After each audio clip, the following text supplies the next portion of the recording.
My name is Elizabeth, and I am doing our library assignment, so our analysis. So we might as well just get into it. The title of the graphic novel that I read was Sunflower. The creative team is Mark Maluk, Andy Ewington, Lee Carter, Eugenio Perez Jr., Mark Perugio, David Forrest, and then Kinetic Underground. The publisher is 451 Media, and the page count is around 171 pages. The acts take place, so Act 1 is on page 5, of course, because you have to get through, why can't my brain function right now? You have to get through cover art and those kinds of things. I apologize. My brain was not working. And then Act 2 starts on page 61, and Act 3 starts on page 103. It doesn't quite fit our model because this is a compilation, and so it was comics number 1 through 6, and so in regards to that, I actually had to search for the acts, because there are acts in each comic itself, but in the story as a whole, I actually had to ask those questions to find where things were arcing and where we were crescendoing and then where we were falling. So I had to read over it quite a few times to find those things. So the story is about, our protagonist is CJ. The antagonist is Rushbridge. So CJ's family, her husband and her daughter, were murdered about 10 years ago. And since then, she's been a shut-in until she receives a postcard. And the postcard says Sunflower. So her daughter's nickname is Sunflower. There's no return address or anything like that. And so she decides that her daughter is alive and she's going to find her. So she goes to find her, and it's about her trials and tribulations and her journey to find her daughter. So that's her goal. Her first number one priority is to find her daughter. And then the second is to get revenge on Rushbridge, because he is the one, she knows he's the one who murdered her husband. And her daughter went missing. And so everybody just assumed her daughter was dead until she received that postcard. So that's her number one goal. And the conflict in Act 2 supports her first goal about finding her daughter, but it doesn't support the goal in regards to revenge on Rush. So we do see her daughter in the second act. She finds her daughter. But like I said, because it's a compilation, it doesn't end, with her getting revenge completely, or even with her fully, taking her daughter home. It kind of ends on, a cliffhanger. So for the next comic or the next compilation that they do. None of the characters really have a solid arc yet, but I wanted to choose a few and kind of discuss their arc. So CJ, who is our protagonist, her arc is almost complete, maybe. So she starts out as a shut-in. So she has that guilt and that sadness. I would say survivor's guilt. She says, I should have been there to protect them. I should have been there to die with them. Those things. That's really much of survivor's guilt. When she finds out about her daughter, she moves on to determination, stubbornness, and vengeance. Which makes sense to me. Determined to find her daughter and very angry, wanting revenge, wanting vengeance. And then when she finds her daughter in Act 2, you can see the relief. There is relief, but her daughter isn't the person she was. It's just 10 years she's been with this leader of a cult. Rush is a leader of a cult, so she's been with this cult. She's been brainwashed. She's a different person. And so there's relief, but then there is even more determination. You really see now she's seen her daughter with her eyes, and in her gut, she is going to do this. She's going to get her back.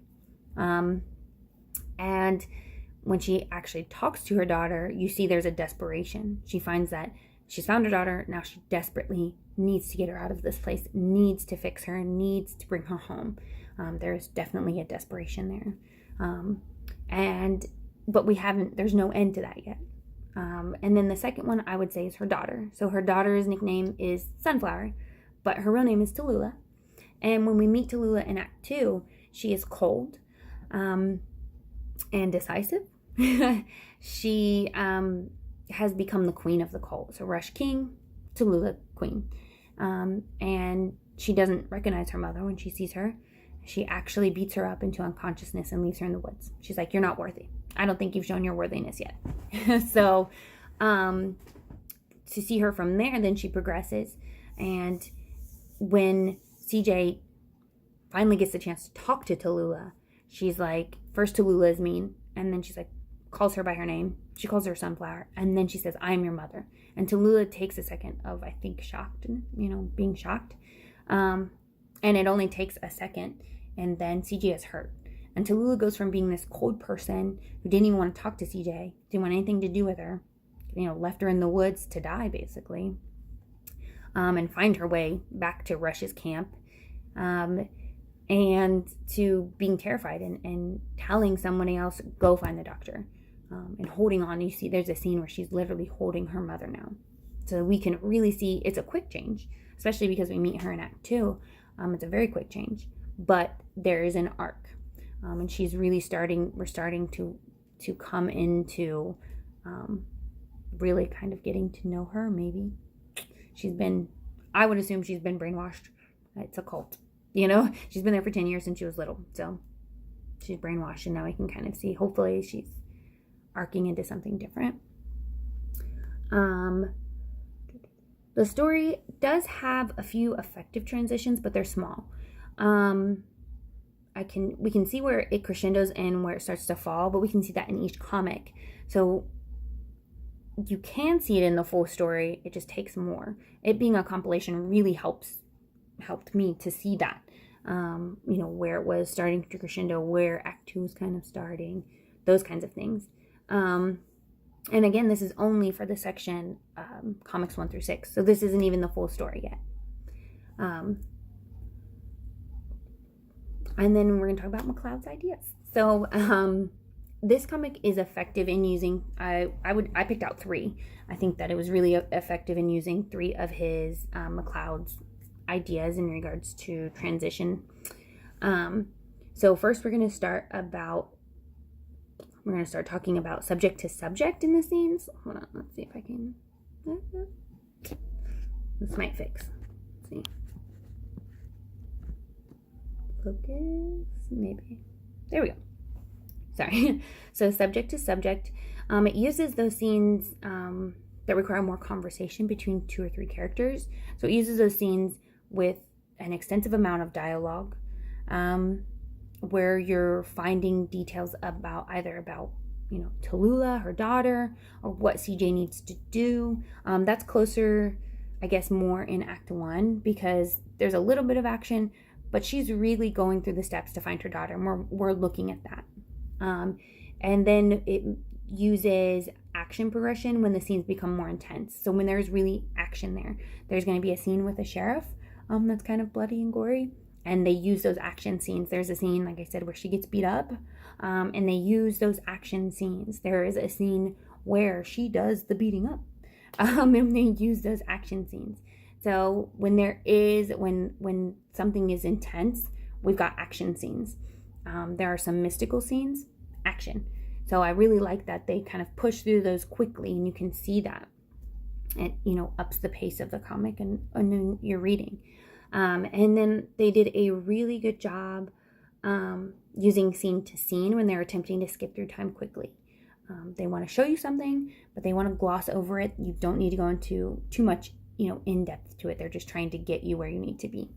So I really enjoyed that they were able to use those 3 ideas for transition or effectively for me. They do not use the page as a mini comic idea. I think this works effectively for them because they're trying to convey larger concepts. So if they were to put the smaller concepts into each page, it'd be much longer and I think more strenuous to read.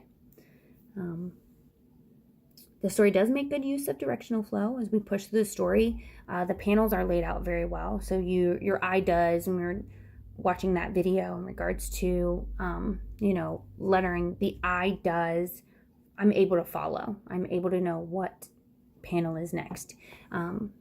So that was nice. I would recommend this to my classmates because the plot is interesting and the art is really captivating. It's beautiful art. Actually, I'll show it to you. I'll put it in front of my face. So this, if you can see it. So I actually have the first comic. This is not the graphic novel. This is the first comic, but the art is really, really stunning. And I really like it. So, and then I also like that it's effective in showing you how to create a story and push a story through multiple series. So it wasn't just a graphic novel. They're able to show you with each comic, each break, really how to make that story stretch and to make it interesting. I would recommend this to my friends because it's easy to follow and it's still interesting. Although I do tend to like things that are a little more macabre, a little more gory. They don't. So I don't know that they'd actually like to read it, but I would recommend it because it's an easier read.